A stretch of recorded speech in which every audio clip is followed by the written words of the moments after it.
Thanks for joining us from the Ohio AgNet, voice you know with the news you trust studio, sponsored by BASF, where the performance of Veltima fungicide can take your best results even further. Under partly sunny skies, I've got 75 degrees on the barn thermometer. It has been warming up throughout the morning, but there is a breeze that makes it pleasant outside. As I crisscrossed the state yesterday, a lot of hit and miss rain showers occurred, and you can tell where the crops have received rain and where some could still use a drink. A couple quick calendar reminders. Tune in tomorrow during midday as Dale will be visiting with the folks at Farm Credit Mid-America, and then on Monday the Axis Seed County Fair Tour kicks off with its first stop at the Clark County Fair. Join Dale as he'll be visiting with members from the Junior Fair Board. Taking a quick look at your agricultural headlines, the amount of soybean oil used in the production of biofuel is expected to increase by a whopping 3.25 billion pounds in 2025-26 from last year's levels, thanks to a recent legislative change, according to the USDA estimates. Now, as a result, exports will have to fall sharply, with it being the market's job to ensure the relative price is strong enough to enforce it. Due to limited supplies in 25-26, estimates for soybean oil exports were cut by 1 billion pounds from the June report. That's huge considering a 1.9 billion pound reduction from the 24-25 year. Well, let's get an update now on your Thursday weather forecast, brought to us by Seed Consultants. Simply better performance. Online at seedconsultants.com. Mostly dry air trying to hold over Ohio here this afternoon. I'm Chief Meteorologist Ryan Martin. Let's take a look at your forecast update. We aren't going to rule out pop-up scattered showers and thunderstorms from I-70 southward, though, as we move through late afternoon and into the evening. That's where the key instability area is setting up at. If you're north of 70, I think your chances of seeing anything are quite low. Moving through Friday tomorrow, hit and miss scattered showers and thunderstorms. Yep, they're possible. Once again, focusing on the southern half of the state. I won't rule anything out up north, but we're going to focus on the southern half of the state.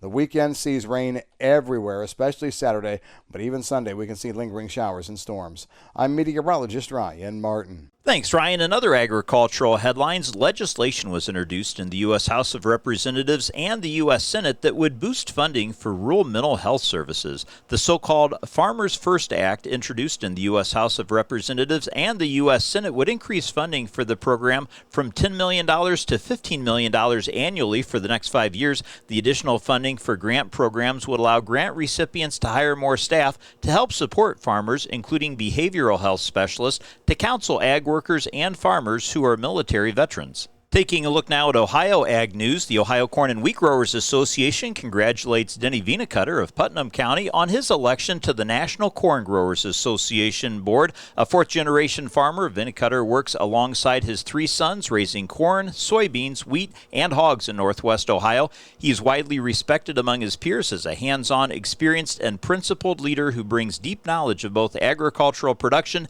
and policy. Vinacutter has a long track record of service at the local, state, and national levels. He served as president of the Ohio Corn and Wheat Growers Association, chairman of the Ohio Corn Checkoff, and was a founding member of the Ohio Corn and Wheat PAC. Stay tuned. We'll be back to take a look at your markets after this.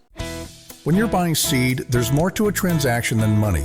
You're exchanging time and trust, hoping each decision adds up at harvest. Seed consultant sales professionals don't take that lightly. With products made to excel in the Eastern Corn Belt and agronomic knowledge that stands up to the test, we're all about the same things you are: reliability and results.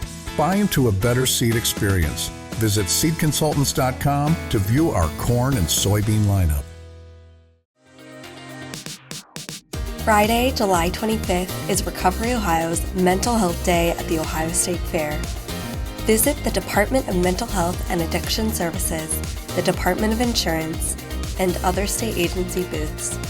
Join us on Friday, July 25th for Recovery Ohio's Mental Health Day at the Ohio State Fair. We'll see you there.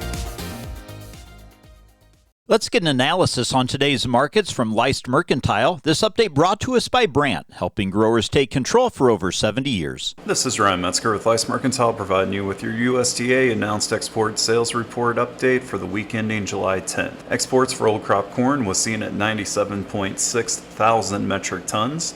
Exports for old crop soybeans was seen at 271.9 thousand metric tons, and exports for new crop wheat was seen at 494.3 thousand metric tons. We did get an update last week from the USDA that did raise our export targets for corn, so we will now need to see weekly sales of 51.6 thousand metric tons of corn, 15.1 thousand metric tons of soybeans, and on wheat we need to see weekly sales of 249.9 thousand metric tons. Please visit our website, licemercantile.com, to learn more about our grain marketing program and crop insurance services. Thanks, Ryan. Let's take a look now at your markets, brought to us by Seed Consultants. Simply better performance, online at seedconsultants.com. A mixed day of trade in the grain markets as we find September corn down a penny and a half at $4.03 3/4. August soybeans, though, are trading up 4 cents at $10.17 1/2.